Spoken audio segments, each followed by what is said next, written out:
Salut tout le monde. Aujourd'hui, on se fait une petite review de figurines, mais là je vous présente pas une, mais deux figurines qui n'en forment qu'une seule. Il s'agit de la figurine de Naruto et Sasuke, l'édition 7 qui se nomme Shinsaku Kabuki. Donc les figurines sont proposées par Megahouse de la gamme GEM. Elles mesurent à peu près toutes les deux, on est sur un bon 25 cm.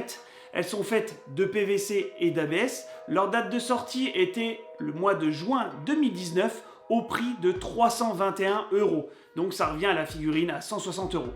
Au niveau du packaging, on est sur un style traditionnel que j'aime beaucoup. Une boîte de couleur rouge pour Naruto avec des nuages pour rappeler sa tenue, et une boîte bleue avec des hirondelles pour Sasuke. Chacune des figurines a son socle personnel dans chaque box, mais ils ont décidé de mettre le socle diorama dans celle de Sasuke.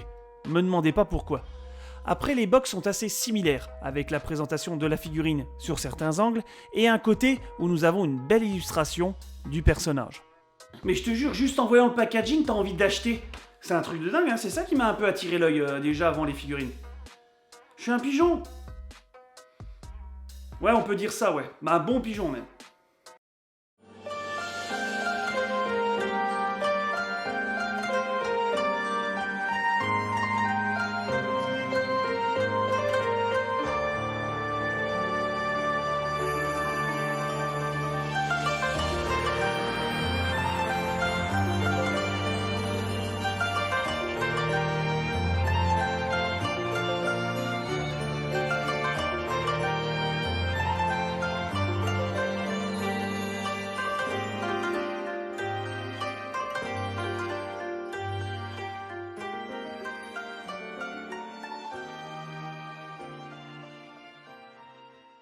Bon, déjà j'annonce que ces deux figurines sont mes préférées de toute ma collection Naruto.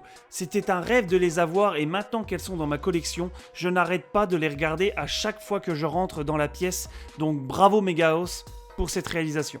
Nous avons les deux protagonistes principaux de la licence Naruto Shippuden, Naruto Uzumaki et Sasuke Uchiwa. Ils sont dans une tenue traditionnelle de Shinsaku Kabuki. Avec ces deux figurines, nous avons deux éléments supplémentaires, des Sando Kasa, qui étaient utilisés par les voyageurs japonais durant l'ère Edo. En gros, c'était des chapeaux de paille ou en bambou tressé.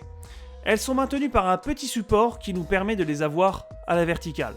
Le socle est d'une beauté indescriptible, une couleur noire dans un style verni avec des illustrations de fleurs de cerisier en doré qui donnent ce petit côté japonais.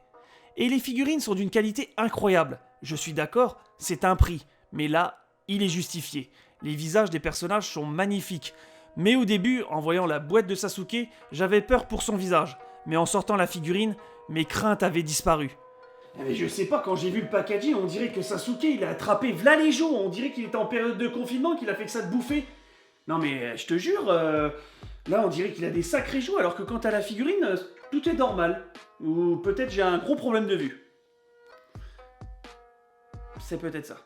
Pour le kimono de chacun, nous avons deux styles différents, mais qui correspondent très bien au personnage. Je pense que vous le voyez par vous-même que le travail du sculpte et de la peinture sont tout simplement oufissimes, pour donner cette petite touche de réalisme. Et je trouve que la pose des personnages est simple, mais un peu atypique avec les katanas.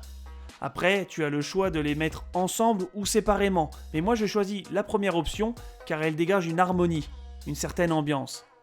Et même pour vous dire, ouais je coupe la vidéo d'un coup, je fais ce que je veux, c'est moi qui décide. Pour vous dire, cette figurine, elle était tellement magnifique que ma mère même l'a dans sa collection. Ouais, j'ai entraîné ma mère dans la collection de figurines, ouais, je suis quand même fier de moi, ouais. Donc pour les fans de la licence, je ne peux que vous conseiller ces figurines qui sont d'une qualité remarquable et qui pourront que embellir votre collection. Je vous mets un lien dans la description de ce set édition. Et voilà, la vidéo est terminée, j'espère qu'elle vous aura plu. Donc comme d'habitude, n'oubliez pas de mettre un petit commentaire pour dire ce que vous avez pensé de ces figurines, de lâcher le petit like pour soutenir la chaîne, et on se dit à la prochaine.